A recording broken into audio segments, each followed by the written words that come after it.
Hello dear viewers, friends and students. आज हम लोग pair of linear equation in two variables के बारे में स्टडी करेंगे। ये जो टॉपिक है क्लास 10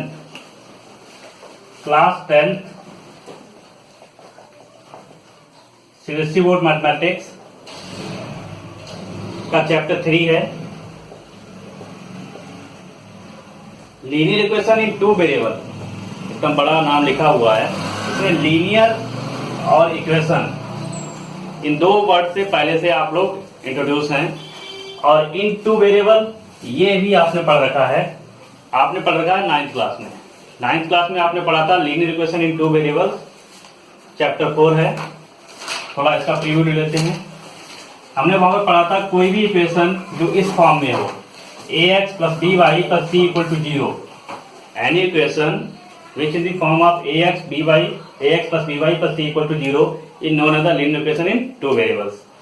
ठीक है, इस फॉर्म की कोई भी इक्वेशन थी वो लीनियर इक्वेशन टू वेरिएबल में कहलाती थी, जहां पर a और b दोनों 0 के बराबर नहीं होते थे।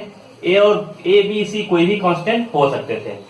ऐसा नहीं होता था एक साथ a b दोनों 0 के बराबर हो जाएं, और x और y दो वेरिएबल होते थे।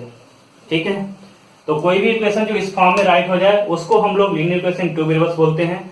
और यहाँ पर क्या है, पेयर की बात करी गई है। तो पेयर का मतलब हो गया कि पेयर में होना, दो इक्वेशन एक साथ होना। तो इसके लिए मैंने एक इक्वेशन ये राइट कर दी, a1x b1y plus c1 equal to 0। दूसरा मैंने इक्वेशन राइट कर दिया a2x b2y plus c2 equal to 0। तो यहाँ पर ये दो बॉक्स के अंदर आपको दो इक्वेशन ऑब्टेन हो गई हैं, और ये दोनों हो गए आपके पेयर। तो इस चैप्टर के अंदर हम बात करेंगे, पहले तो पेयर हो गया, डेफिनेशन हो गया, फिर बात करेंगे इनका सोल्यूशन फाइंड आउट करना। सोल्यूशन फाइंड आउट करने के लिए जो इनके सॉल्विंग मेथड है, इन इक्वेशंस को सॉल्व करने के तरीके हैं जो हमारे पास, वो दो तरीके हैं। पहला तरीका है आपका अलजेब्रिक मेथड। Algebraic method. दूसरा मेथड है आपका ग्राफिकल मेथड।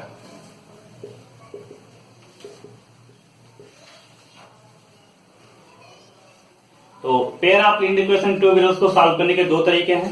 पहला तो अलजेब्रिक मेथड, दूसरा है ग्राफिकल मेथड। इन दोनों मेथड में बात करेंगे। और जो अलजेब्रिक मेथड है इसके अंतर्गत 3 मेथड्स हैं, फर्स्ट, सेकेंड एंड थर्ड। पहला है सब्स्टिट्यूशन मेथड। दूसरा मेथड है आपका एलिमिनेशन मेथड। तीसरा मेथड है आपका cross multiplication method. Algebraic method के अंतर्गत 3 मेथड आते हैं, substitution method, elimination method and cross multiplication method. और ग्राफिकल मेथड में क्या करते हैं, हम इन दोनों इक्वेशंस का ग्राफ प्लॉट करते हैं।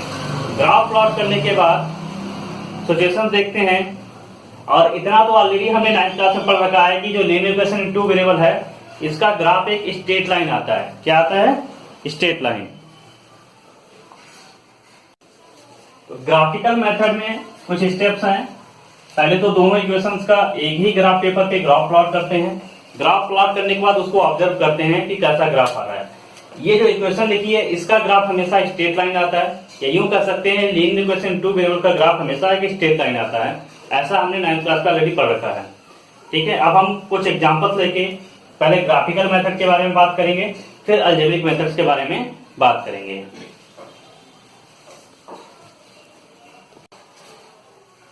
अब हम सॉल्विंग मेथड के अंदर पहले ग्राफिकल मेथड की बात करेंगे। ग्राफिकल मेथड से सिस्टम ऑफ इक्वेशंस को सॉल्व करने के लिए हमें कुछ स्टेप्स करने हैं। पहला स्टेप ये करना है कि दोनों इक्वेशंस का ग्राफ प्लॉट करना है। ग्राफ प्लॉट करने के बाद हम ऑब्जर्व करेंगे कि उन इक्वेशंस का ग्राफ कैसा आ रहा है। इसके लिए जो हमने 9th क्लास में प्रोसेस सीखी थी, जो तरीका सीखा था, वही यहाँ पर अप्लाई करना है। पहला जैसे है, मैं इक्वेशन 1 का ग्राफ प्लॉट करना चाह रहा हूँ फॉर इक्वेशन 1। तो इक्वेशन 1 के लिए इसके क्या हमें निकालने पड़ेंगे, सॉल्यूशंस निकालने पड़ेंगे।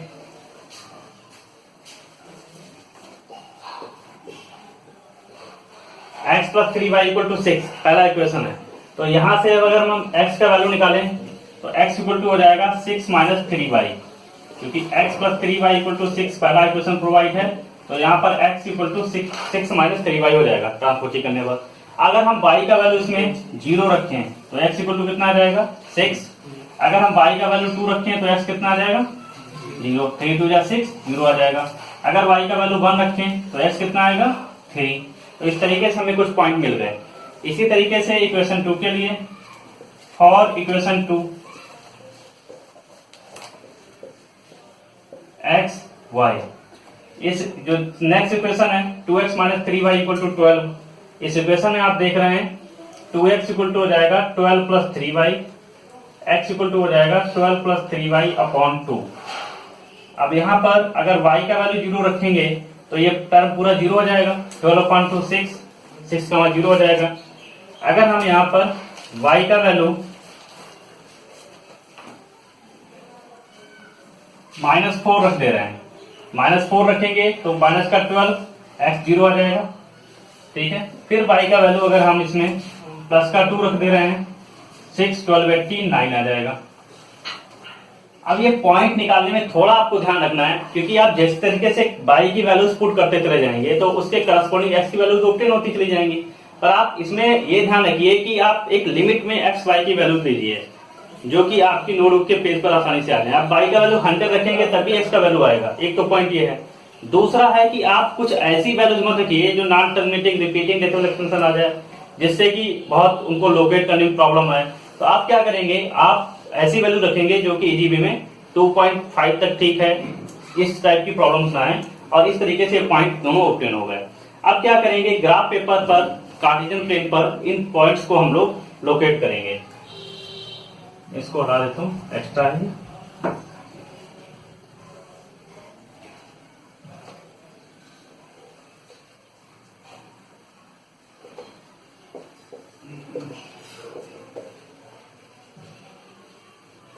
One two three four five 6 -1 -2 -3 sorry +1 +2 +3 +4 5 6, यहाँ पर -1 -2 -3 -4 -1 -2 -3 -4। पहली इक्वेशन के लिए पहला पॉइंट 6,0 है। 6,0 कहाँ लाई करेगा, पॉजिटिव एक्स एक्सेस पे। दूसरा पॉइंट 0,2 x0 y2 है, यहाँ हो गया। x3 y1 x3 y1 ये पॉइंट हो गया। तो ये 3 पॉइंट हो गए। अब इन तीनों पॉइंट को ज्वाइन करेंगे तो आपको एक स्ट्रेट लाइन मिल जाएगी। ये आपका लाइन बन हो गया। ऐसा आपने 9th क्लास में ऑलरेडी इतना सीख रखा है। अब इसी तरीके से वही वर्किंग हम दो इक्वेशंस के लिए, पेयर के लिए एक साथ एक ही कार्टेशियन प्लेन पर कर रहे हैं। नेक्स्ट इक्वेशन है, देखिए इसमें पहला पॉइंट क्या है 6,0 तो यही पॉइंट हो गया। दूसरा पॉइंट है 0,-4 ये हो गया। नेक्स्ट पॉइंट है 9,2 यानी कि x 9 है और y 2 है। 9 तक के लिए मुझे इसको थोड़ा और प्रोसीड करना पड़ेगा। 7 8 और 9 और ये x यहाँ पर हो जाएगा। देखिए x 9 है और y 2, तो ये पॉइंट यहाँ कहीं हो जाएगा इस तरीके से, थोड़ा ऊपर और ठीक है। अब ये तीनों पॉइंट्स को आप ज्वाइन करेंगे। ऑल 3 पॉइंट्स को ज्वाइन करने पे एक स्ट्रेट लाइन मिल जाएगी। ठीक है, मैं ज्वाइन कर रहा हूं।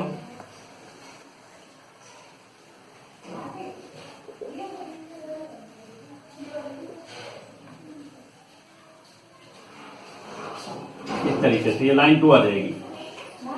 थोड़ा स्ट्रेट नहीं बिल्कुल खिंची हुई है, पर आई होप आपको क्लियर हो गया होगा। अब ये दोनों इक्वेशंस इस पॉइंट पर, ये जो पॉइंट है यहाँ पर इंटरसेक्ट कर रही हैं, तो ये जो दोनों इक्वेशन का इंटरसेक्टिंग पॉइंट है और इस पॉइंट के कोऑर्डिनेट है आपके 6,0। यही क्या हो जाएगा, इन दोनों इक्वेशन का सोल्यूशन हो जाएगा। तो ग्राफिकल मेथड के अंतर्गत या इन द ग्राफिकल मेथड जो भी दो इक्वेशन हमें प्रोवाइड किए जाते हैं, हम उनका ग्राफ पेपर पर ग्राफ प्लॉट करते हैं। ग्राफ प्लॉट करने के लिए क्या करना है, आप पहली इक्वेशन के कोई भी दो सोल्यूशन निकाल लीजिए और दूसरी के भी निकाल लीजिए, दोनों को कार्टेशियन पे लोकेट करिए और ज्वाइन कर दीजिए। फिर नोटिस करेंगे कि दोनों लाइनें कहां पर इंटरसेक्ट कर रही हैं। जिस पॉइंट पर इंटरसेक्ट कर रही हैं वही क्या हो जाएगा, उनका सोल्यूशन हो जाएगा। इस तरीके से सॉल्व करते हैं। पर ग्राफिकल मेथड से अगर सिस्टम ऑफ इक्वेशन को सॉल्व करते हैं तो वहां पर 3 कंडीशंस अराइजन होती हैं। यहाँ पर इन दोनों इक्वेशंस के लिए तो इंटरसेक्टिंग लाइंस आ गई, हमें सॉल्यूशन ऑब्टेन हो गया, पर लाइनें पैरेलल भी हो सकती हैं। अगर हमने इन दोनों का ग्राफ प्लॉट किया और लाइनें इस तरीके से आ रही कि वो एक दूसरे के पैरेलल हैं, तो वो नो सॉल्यूशन की कंडीशन है। जो सिस्टम ऑफ इक्वेशंस है उनका कोई भी सॉल्यूशन एग्जिस्ट नहीं करेगा। और दूसरी कंडीशन हो सकती है कोइंसिडेंट लाइंस। कोइंसिडेंट लाइन में क्या रहेगा कि एक लाइन के ऊपर ही दूसरी लाइन लाई हो जाएगी। तो इस कंडीशन में क्या होगा, आपका इनफाइनाइटली मैनी सॉल्यूशंस होंगे। जो एक ही इक्वेशन के जो सॉल्यूशन होंगे वही दूसरे के भी सॉल्यूशन होंगे। अब हम एक एक पैरेलल लाइंस का और कोइंसिडेंट लाइंस का दोनों का एक एक एग्जांपल लेके उसकी बात करेंगे। तो इतना आपको क्लियर हो गया। ये दोनों जो सिस्टम ऑफ इक्वेशन है, ये दोनों, इसका सॉल्यूशन जो है वो यूनिक है। कैसा सॉल्यूशन है? यूनिक सॉल्यूशन है। और ये लाइनें कैसी हैं? ये लाइनें इंटरसेक्टिंग लाइनें हैं। क्लियर? तो ये हमने यहाँ पे सीखा, इनके ग्राफ में जो लाइंस आती है इनके ग्राफ की, वो इंटरसेक्टिंग लाइंस आती हैं। इनका सॉल्यूशन यूनिक सॉल्यूशन है। क्लियर? दो बातें हो गई। और तीसरी बात क्या हो गई, सिस्टम ऑफ इक्वेशन कैसा है? कंसिस्टेंट है, कि रियल में इसका सॉल्यूशन पॉसिबल हो रहा है। तीन चीजें हमने इस ग्राफ के रिजल्ट से सीखी। अब हम दूसरे एग्जांपल की तरफ चलते हैं। नेक्स्ट एग्जांपल है 2x + 3y = 9, पहला इक्वेशन प्रोवाइड है। नेक्स्ट 4x + 6y = 18, दूसरा इक्वेशन प्रोवाइड है। अब दोनों इक्वेशन का हम ग्राफ पेपर पे ग्राफ प्लॉट करेंगे। इसके लिए क्या करना है, फर्स्ट वही केस है कि दोनों के हम सॉल्यूशन फाइंड आउट करेंगे। सिंपली फॉर इक्वेशन 1, पहली इक्वेशन के लिए ऑब्टेन करेंगे x y। अब देखिए पहला इक्वेशन है, इसमें अगर मैं x 0 रख दूंगा तो ये टर्म 0 हो जाएगा और y आ जाएगा आपका 3। और अगर y 0 रख दूंगा तो x कितना आ जाएगा 4.5। ठीक है। फॉर इक्वेशन 2, दूसरा इक्वेशन के लिए देखिए मैं दो सॉल्यूशन निकाल रहा हूं, कोई जरूरी नहीं है, आप दो से ज्यादा भी निकाल सकते हैं, पर 3 तक इनफ है। ठीक है, लेकिन दो तो एटलीस्ट निकालने ही पड़ेंगे। दूसरा है 4x + 6y = 18। इसमें अगर मैं y 0 रखता हूं तो ये पूरा टर्म 0 हो जाएगा। और आप देख रहे हैं 18/4, 4 4 जा 16, 4.5 वही पॉइंट आ जाएंगे। फिर देखिए अगर मैं x को 0 रख दे रहा हूं तो ये पूरा टर्म 0 हो जाएगा, y कितना आ जाएगा 3। देखिए दोनों इक्वेशन के जो दो सॉल्यूशन हमने फाइंड आउट किए दोनों सेम है। ठीक है। अब देखिए इन दोनों को हम y डैश, इससे तो पहले ही जान पहचान होगी, कार्टेशियन प्लेन या XY प्लेन है, कोऑर्डिनेट प्लेन है, 9th क्लास में आपने पढ़ा रखा है। 1 2 3 4 और 5, यहाँ पर 1 2 3 4। देखिए इसमें नेगेटिव एक्सेस में कोई नंबर लेने की जरूरत नहीं है क्योंकि सारे पॉइंट पॉजिटिव हैं, तो पहले क्वाड्रेंट से हमारा काम चल जाएगा। 0 3 ये पॉइंट हो गया पहला, 4.5 0 ये हो गया। ठीक है। अब इन दोनों पॉइंट को ज्वाइन करेंगे तो ये लाइन पास हो जाएगी। अब देखिए जो दूसरा इक्वेशन प्रोवाइड है उसका भी सोल्यूशन यही है, 4.5, 0 0,3। तो इसका ग्राफ भी इसके जस्ट एबव भी इस तरीके से आएगा। ठीक है। तो दोनों ग्राफ क्या हो जाएंगे, एक दूसरे के ऊपर लाई करें ना।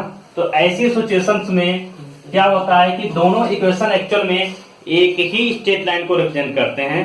ठीक है। और ऐसे केस में बोलते हैं कि जो लाइंस हैं वो कोइंसिडेंट लाइंस हैं, और इस केस में भी सॉल्यूशन कंसिस्टेंट होता है। Solution system of equation consistent होता है, इक्वेशन कंसिस्टेंट है। और जो लाइनें हैं उनका नेचर कैसा आता है, उसका ग्राफ कैसा आता है, स्ट्रेट लाइन आता है, और स्ट्रेट लाइंस कोइंसिडेंट लाइंस होती हैं। ठीक है। अब सॉल्यूशन अभी जो हमने पढ़ा था उसमें यूनिक था क्योंकि दोनों लाइनें सिर्फ एक पॉइंट पे इंटरसेक्ट कर रही हैं। और हम जानते हैं कि ये दोनों लाइनें जब एक ही स्ट्रेट लाइन को रिप्रेजेंट कर रही हैं और किसी एक स्ट्रेट लाइन का इनफाइनाइट नंबर ऑफ सॉल्यूशन होता है, इनफाइनाइट नंबर ऑफ सॉल्यूशन होता है। तो जब इनफाइनाइट नंबर ऑफ सॉल्यूशन होता है तो इस सिस्टम ऑफ इक्वेशन कैसे सॉल्यूशन है, infinite number of solution, infinite number of solution. ठीक है। इनके अनकाउंटेबल सॉल्यूशंस होते हैं। ये जितने भी पॉइंट इस लाइन पर लाई करेंगे वो सारे पॉइंट क्या हो जाएंगे, इस सिस्टम ऑफ इक्वेशंस के सॉल्यूशन हो जाएंगे। और यहाँ पर एक्चुअल में दोनों लाइनें एक ही ग्राफ को रिप्रेजेंट करती हैं। आई होप आपको ये क्लियर हुआ होगा।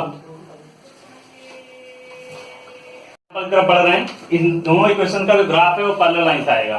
देखिए इसको हम लोग वेरीफाई कर रहे हैं। फिर वही तरीका है, फॉर इक्वेशन 1 इसका लिए आप कोई भी 3 सोल्यूशन या 2 सोल्यूशन फाइंड आउट कर लीजिए अपनी जरूरत के हिसाब से, जैसी आपकी दिक्कत हो वैसा आप काम कर सकते हैं।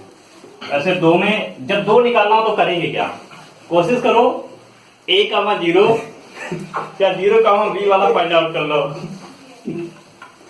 ठीक है, आप ये पता कर लो एक्स एक्सेस पे कहां पर इंटरसेक्ट कर रहा है, वाई एक्सेस पे कहां पे इंटरसेक्ट कर रहा है। जो भी पॉइंट एक्स एक्सेस पे इंटरसेक्ट करेगा वो a,0 की फॉर्म का होगा, वाई एक्सेस पे इंटरसेक्ट करेगा 0,b की फॉर्म का होगा।